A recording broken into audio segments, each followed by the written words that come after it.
En este tutorial te voy a presentar una nueva propiedad dentro del estudio de la potenciación de números enteros y es la propiedad correspondiente al exponente 1, que de forma general se puede presentar de esta manera. A elevado a la 1 es igual a A, donde A pertenece al conjunto de los números enteros. Entonces, esta propiedad lo que nos quiere indicar es lo siguiente, que todo número entero elevado a exponente 1 nos da como resultado el mismo número entero, que en este caso funciona como la base de la potenciación. Toma en cuenta que esta propiedad, si bien aquí la estoy restringiendo para el conjunto de números enteros, se le aplica también para otros conjuntos numéricos. Bueno, voy a poner una serie de ejemplos para tomar en cuenta algunos detalles importantes, considerando que los números enteros abarcan los enteros positivos, los enteros negativos y también el cero. Entonces, ¿qué tal si tengo esta operación? 2 entre paréntesis elevado al exponente 1. De acuerdo a esta propiedad, entonces, este número 2, que viene a ser la base de la potenciación, al elevarse a exponente 1, da como resultado este mismo número. Entonces, la respuesta es 2. ¿Qué tal si tengo ahora una base que sea un número entero negativo? Por ejemplo, el menos 3. Menos 3 elevado a exponente 1. Entonces, de acuerdo a esta propiedad, el resultado tiene que ser este mismo número que funciona como la base de la potenciación. Entonces, la respuesta es menos 3. ¿Y qué tal si la base es el 0, que también es un número entero? 0 elevado a exponente 1 tiene que darnos como resultado el mismo número que está en la base, que en este caso es el 0. Eso es lo que nos está entonces indicando la propiedad del exponente 1, que esta idea también se la puede trasladar, por ejemplo, al álgebra, cuando tú trabajas con letras y puedes tener esto, por ejemplo, x elevado al exponente 1. Entonces esto nos va a dar como resultado lo mismo que tenemos en la base de la potenciación, que en este caso es una letra, ¿sí? En el ejemplo que yo he puesto es la letra x. Bien, entonces esta es la idea general del exponente 1. Como puedes fijarte, yo he utilizado el paréntesis para identificar la base de cada una de las potenciaciones. Pero la cuestión es, ¿realmente es indispensable? ¿Es necesario que ocupe el paréntesis para incluir ahí la base de la potenciación? Bien, vamos a analizar y vamos a recordar algunos detalles que expliqué en el tutorial de la introducción a la potenciación de números enteros. Mira, cuando tú tienes una base positiva, entonces no es necesario, no es imprescindible usar un signo de agrupación. Esto de aquí tranquilamente lo puedo escribir así, 2 elevado a la 1, lo cual es igual a 2. No tengo ningún inconveniente, repito, si la base en una potenciación de números enteros, si la base es un número positivo, recuerda, no es necesario usar signo de agrupación. En el caso del 0 tampoco es necesario usar signo de agrupación. Recuerda que el 0 no tiene signo, el 0 no es ni positivo ni negativo. Entonces puedo poner simplemente así, 0 elevado a la 1, esto seguirá siendo 0. En el caso de las letras, pues tampoco me causa problemas si no ocupo el paréntesis. Yo puedo poner simplemente así, x elevado a la 1, eso sigue siendo igual a x. Donde debo tener siempre un poco más de precaución es cuando la base de la potenciación es un número entero negativo. Y aquí recuerda lo siguiente. Entonces, si la base es negativa y está elevado a un exponente impar, entonces no hay problema que ocupes o no ocupes signo de agrupación. Eso es indiferente. Pero eso solo ocurre cuando el exponente es impar.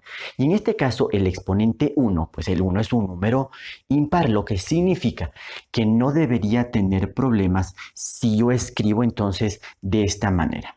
Menos 3 elevado a la 1. La respuesta de esta potenciación tiene que darme el menos 3 que veo aquí. Y lo voy a demostrar haciendo un poquito el proceso.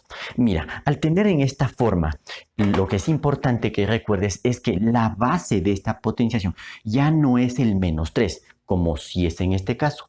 La base de la potenciación solo es el 3. Es decir, este exponente 1 solo le pertenece al 3. Este menos es como que está fuera de la potenciación. Es decir, esto de aquí equivale a lo siguiente, a poner menos y dentro de un paréntesis tendría propiamente la potenciación, 3 elevado a la 1. Ahora, resuelvo la potenciación. Pongo igual, mantengo el signo menos, abro paréntesis Y aquí se aplica la normativa. Todo número entero elevado a exponente 1 da como resultado el mismo número. Es decir, 3 elevado a la 1 es igual a 3. Y finalmente voy a eliminar el paréntesis. Como tengo signo negativo por delante, cambian los signos o cambia el signo del número que está dentro del paréntesis y por lo tanto la respuesta final es -3, que mira, coincide con lo que se obtuvo aquí. Y recuerda, esto se da porque, si bien la base es un número negativo, pero el exponente es impar. Cuando pasa eso, no hay problema si ocupas o no ocupas signo de agrupación. Cuando la base es negativa, pero el exponente es par, allí sí tenemos resultados diferentes si ocupas o no ocupas signos de agrupación. Bueno, finalmente hay que considerar que esta propiedad, como cualquiera de las propiedades de la potenciación de números enteros, siempre se la puede ver en doble sentido. En este momento los ejemplos que te he presentado los he analizado analizando esta propiedad de izquierda a derecha, pero también puedo ver esta propiedad de derecha a izquierda. Y si la veo desde esa perspectiva, tendría algo por el estilo, que A es igual a A elevado a la 1, en donde A pertenece al conjunto de los números enteros. Bueno, ¿qué nos está indicando entonces esta propiedad? Lo que nos está diciendo es que un número entero cualquiera, ¿sí? Puede ser un positivo, un negativo o el cero, en donde aparentemente no tenemos un exponente, equivale a este número elevado a exponente 1. Veamos algunos ejemplos para que lo entiendas mejor. ¿Qué tal si yo tengo, por ejemplo, el número 5? Sí, aparentemente ese número no tiene exponente, porque si yo, por ejemplo, quiero expresar 5 elevado al cuadrado, necesito obligatoriamente poner el exponente 2.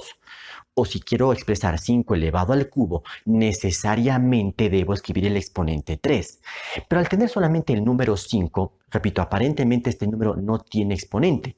Entonces, esto equivale a poner a 5 con exponente 1. Lo que aparentemente aquí vemos que no existe exponente, sí tenemos un exponente. Y el exponente es el número 1. Eso es lo que nos está indicando esta propiedad, si lo vemos de derecha a izquierda.